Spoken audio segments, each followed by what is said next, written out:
Hello again, folks. You join us in Matt's swim, which is just next door to me. He'll explain now why he's actually chosen this particular area. Yep, well, as you mentioned previously, the wind's absolutely packing down to the left-hand side, and it's a little bit wider. I don't know if Nick can get that in the shot than where Nick is fishing, so that suited my decision making. Rig choice, going to go with the Snowman. I think I can't neglect that after Nick's had some success. The Withy, possibly a chod rig or a solid bag. That one I'm still mulling over. Knowing me, probably going to pick the shoddy. But I don't know if you could probably hear the wind now on the old camcorder. It's absolutely, it's got up a notch or two, so that's all good. But left-hand rod, that just screams carp to me. That little bush hanging out there. I don't want to be too far away from it, and I don't want to be too close to it. But I will get a lead out with the marker on. I'm not too much concerned about the depth, but I am going to stick a lead on there, scrape it across, and just see what the weed's like. You know, is it going to be one of those where it's going to stick in it, or is it just going to skate across through? So I'm going to do that. So that's the left-hand rod sorted. I can't neglect the middle of the lake. I do like boilie fishing. 90% of my fishing is boilie fishing. So the area of the lake there, there's a nice area there where I can really spray the baits, you know, maybe like a tennis court size, you know, get the fish hopefully milling about and pick a bit through. And right-hander, it's a nice marble area here, well, just along the edge of this bush. But once again, they've got a vast amount of open water. So depending on the rig really, I think if I go on a cod rig, I might be tempted to stick it in the open water and once again scatter a few baits around it, you know, 30 or 40 a bait. But if I go on a solid bag, I might just dunk it down the old margin. And once again, I will put a lead in on a marker. Not that concerned about the depth, just want to see what the weed growth's like, so I'll scrape it through and just see what I've got down there. So that's my starting point, and these are absolutely essential because these will be on that water like a hawk. Because if anything moves, if I see signs, you know, fish jumping in the same spot, there's a rod on it, or up sticks and go. I mean, you know, we've got minimal gear with us. We've got brollies, so if need be, we'll up sticks and go. We've done it before, you know.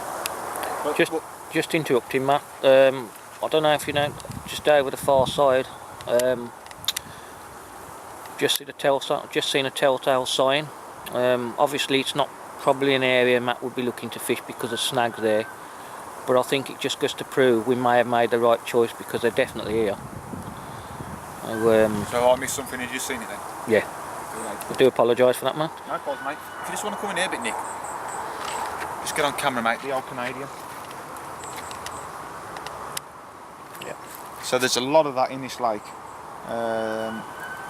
And I don't know if you can get that in here, mate. This like, I don't know what kind of weed it is. It's that gunky, horrible. I mean, this stuff it expands, doesn't it? Yeah. Plus another factor. This stuff, like any weed, during the evening it expands and it does zap a lot of oxygen out of the water. So also clings to the line. Yeah, it's a blooming nightmare. So you know, we've got a few, one or two. Quite gravelly as well in some places. So. Little things to obviously try and combat, but you know, I think the one in the weed, mate, there's that many people have told us to stay away from the clear patches and fish into the weed. So yeah, that's the starting point. I think it's time now to stop waffling on and get the gear out, mate, because the wind's just hacking down here lovely and I just want to get a rod in. Pretty freezing. So yeah. Let's do that then, mate. Right then, welcome back. It's 2 minutes to 12 o'clock, believe it or not. We've had a real good old chin wag, me and my mate here. I'll say it again, it's been ages since we've been on the bank, and you might hear the old bacon sizzling. We're having a midnight feast, bacon sandwiches. But yeah, we've got the rods out. I'm in my swim, obviously, and I had a good scout around with the plumbing equipment, you know, the marker rod and marker float and the lead. Not really bothered about the depth, but we had a skate out in the swims, didn't he, mate? And it's just a little light carpet, really, isn't it, of the Canadian? So nothing to worry about. The gaffer come over and had a good chat with us, and he's put us onto some good areas. I mentioned about my left-hand rod under that tree, and I've had a change in mind. Basically, there's a snag there, so there's no point putting a bait there if you can't get a fish out. It's just common sense. So I've got one rod in the middle. My left-hander is on the far bank, so the middle rod's in the middle. Left-hander's on the far bank, and the right-hander is down the margin. That's on a snowman rig with a little bag fished over chops, and the middle rod and the left-hander is on the good old naked chod rig. Now, I did mention the withy rig, but you know, fishing's all about confidence. I've been doing really well lately on the new water, on the old choddy, so my heart's rolled my head and I've gone on the chod rig. So whether that's going to do the business, only time will tell, and then as the night progresses. So what about you, Nick? Are you happy, mate? Oh, it's been a bit of a rush tonight because obviously we've had a good walk round, so I'm not ultra confident, but you never know. I've set up on 3 of my favourite rigs. Well, 2 of the rigs are the same. I've 2 snowmen and a withy. I've got, as Matt said, it's all about confidence, and I've got total confidence in them. I've worked everywhere I've been, so I mean, but as for spots, not 110% confident at the moment, but like I say, you never know. And the light was fading, so it was a bit difficult, and I also got bird nested. I mean, to think I ain't been fishing since September, and my first trip on the bank I get bird nested. So mind you though, it didn't help being like 2 old women, did it, talking carp?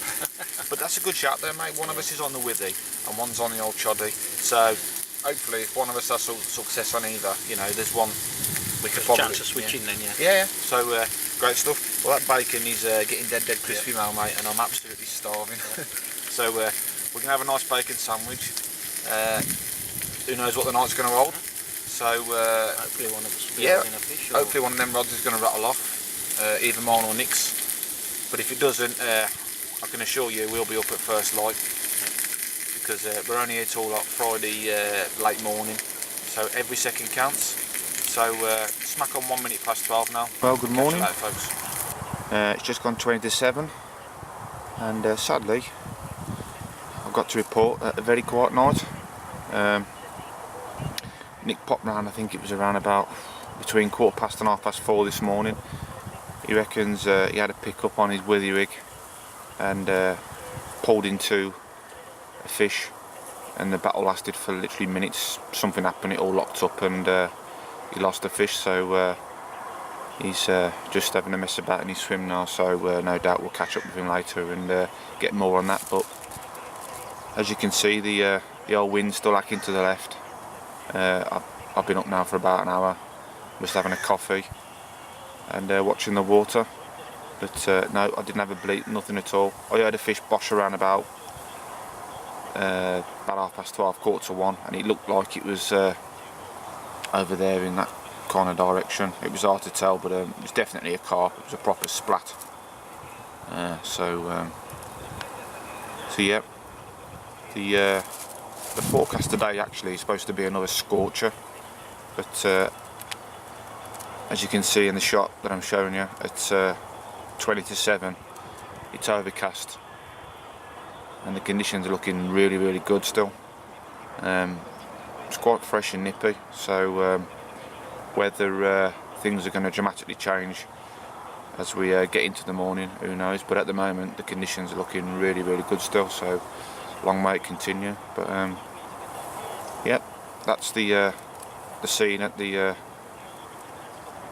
stage of the first morning of the session. So hopefully something's going to happen a bit later on today, so we'll keep you posted. Okay, folks. Then it's just gone 5 to 11 and we're popping over to see Nick. Alright, mate? Alright, mate. How's things? Yeah, nice now the old sun's come up. Well, to warm the old temperature up, but as people know watching this blog, I ain't a big fan of the sun, mate. Not when I'm fishing. I'm not a big fan of the gulls, so if anybody's got a gun, please let me know. Right then. So we reeled in about an hour ago. As you can see, Nick's baiting up, and the old sky rats are having their breakfast. But we're going to rest the swim now for a bit. Whilst you're here, mate, I did tell the viewers earlier about your little mishap in the night. Oh, unfortunate, yes. It's a sign I haven't been out since September last year. I had a take. It was about 4 o'clockish. Yeah, about 4 o'clock. Ironically, it's about the same time as I had all my other fish last year. On the rod that's there right now, in the margin just here. It was a quick take. When I got out to it, I mean the tip was going round, but for some reason I bumped the fish. Realised that my clutch was too tight as opposed to being a bit loose. So a bit disappointed that, so nil pois for me for bad angling. These things happen. Yeah, when you come round and knocked on my bivvy door, clonk clonk, Yeah. I thought, yeah, he's got one, but I was disappointed, mate, when you told me the news. But on a good note, you had a bite. Yeah, and the rigs are working, obviously. Yeah, and that was a snowman rig. Yeah, snowman, yeah. Fantastic, mate. And, So I've opted to put snowmans on all 3 now. I know that the snowman's the one that's really... well, that's encouraging. That's give you a boost of confidence. You've had a bite on the snowman, so good shout, mate. Changing over to all 3 rods on the snowmans. So you've done the same as me. You're just going to put some bait in. Yeah, I'm going to scatter a fair bit of bait. There's a channel across here, and I mean it's pretty obvious there is a channel. So what I'm doing is I'm actually baiting across that channel, probably up towards the snag, just to let viewers know I won't be fishing the snag. I'm just baiting. Didn't Jason, the gaffer, say that was an old riverbed? He did, yeah. So it was like we plumbed it, didn't we? And there is a ledge either side. So obviously in the middle there's a channel, as Nick said, and it's an actual old riverbed. So he's told us that it's a well-known patrol route. They do come down there, so that's a good. We can't basically neglect that area. We've got to have one rod in it because it is a good chance of picking up a bite. Yeah. But saying that, the bite you had was in the margin. That's right. Yeah. So that's carp fishing for you. Strangely, I do like to fish the margins at night as opposed in the day. I've just done that actually. I fished the margin rod on my right hander last night, but I put some bait in there, some chops and some boilies. So when I do put the rods back out a bit later, I shall leave that marginal area, and I shall do the same as you, mate. Drop back on it tonight. And,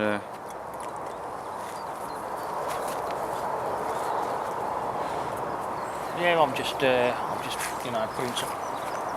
Obviously, if there's just one carp swimming along, I know they're going to pick these baits up and hopefully come to the bait. Well, that's it, mate. Every time. The whole idea of it. If you spray your baits, the theory is if they get on them and they're moving about, obviously it's a lot easier to catch them. Well, I think it is anyway. Yeah. Rightio, mate. We'll leave you to it, and we'll catch up with you a bit later. Catch you later, folks.